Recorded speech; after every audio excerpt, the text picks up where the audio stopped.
Hey guys, have you heard about the Freegans? The Freegans, it's a combination of vegan and free, and it's a movement of people. I saw a video about them on YouTube, and they were claiming to not be into money and not being. They don't want to participate in the capitalism, and they don't want to participate in the stuff that goes with capitalism, the whole money, handling money and paying bills and all that sort of stuff. So in this video they were going around the rubbish cans and the big bins outside, flash restaurants and vegetable shops and things, and digging out the good food that was in the rubbish, basically. And these people were quite well dressed. They didn't look like homeless people or anything. They're quite well dressed, quite well spoken sort of people, but going through the rubbish of these big shops and big restaurants and digging out the food that was still edible. And that's the way they live, is by sort of foraging and finding stuff that and because they're finding good stuff. You know what it's like, the supermarkets and restaurants and people, if something's not perfect, we'll tend to throw it away.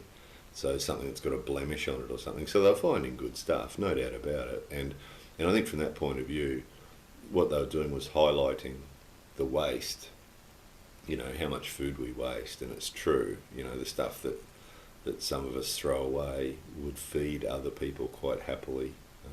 So it is terribly wasteful that, some societies throw away tons and tons of food every day, and there's other countries where people are dying of starvation. So highlighting that's a worthwhile thing.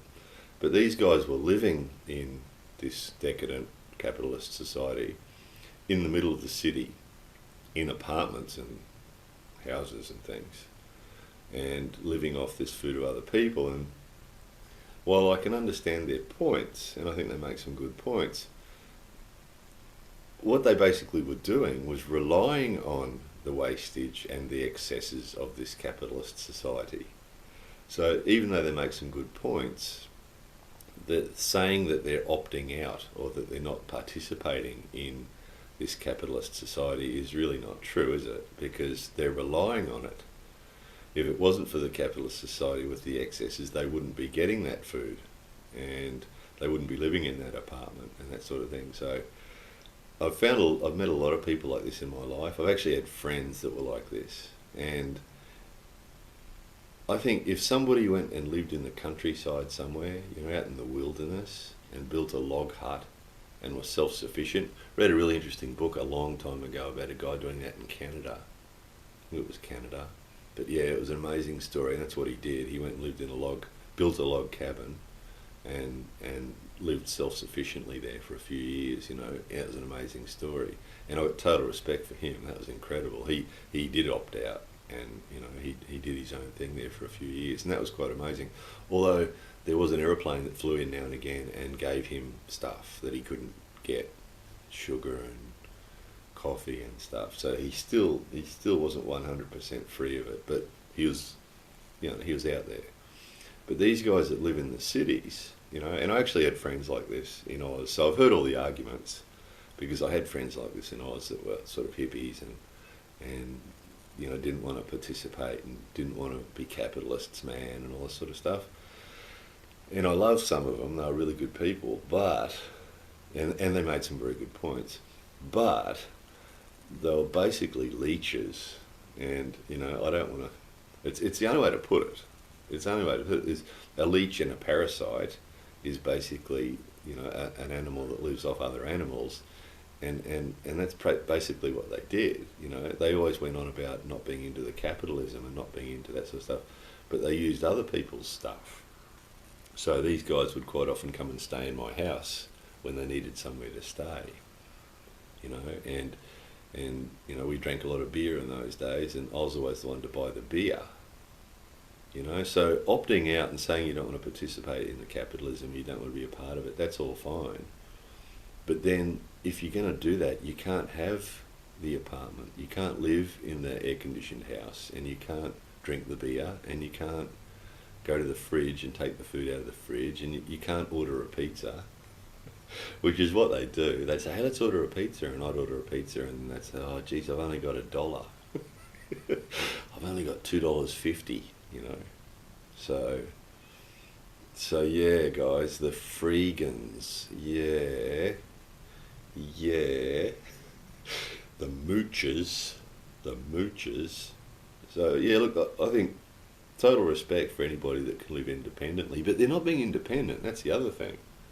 You know, as I'm telling you this, I'm remembering all these different people over the years that I've known, and some of them I really liked. Some of them really good people, but inevitably, you know, mooching. You know, can you drive me here? Because they don't have cars, you know. Can you drive me here? Can you drive me there? Or they'd call me up and say, hey, thought I'd come visit you. And I'd say, sure, come on over. And they'd say, can you come and pick me up? Which I did, you know, I didn't mind doing it. But you know, you know, if you don't want to participate in the capitalism, man, then you need to walk more. You know, you got to walk. You can't, it's hypocritical. It's hypocritical to say that you don't want to participate and then expect everybody else to do it for you.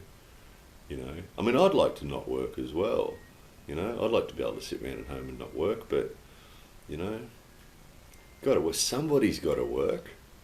You know, and the other thing is that what happens when they get sick. I mean, that was the other thing about these Freegans. I thought, well, you know, they're in America, and with the American health system being as it is, if they get sick, you know, someone else is going to have to pay for it, aren't they? You know, and that's the other thing. If you want to talk about being independent of the capitalism and being, you know, not being a part of it and not playing the game, that's great. But don't play it. Don't play the game, and don't be a part of it. You know, expecting other people to pay for it. You know, it's not independent. It's not cool. I know the guy I'm thinking of. There's a person that's come into my head now that, you know, he's 50 years old.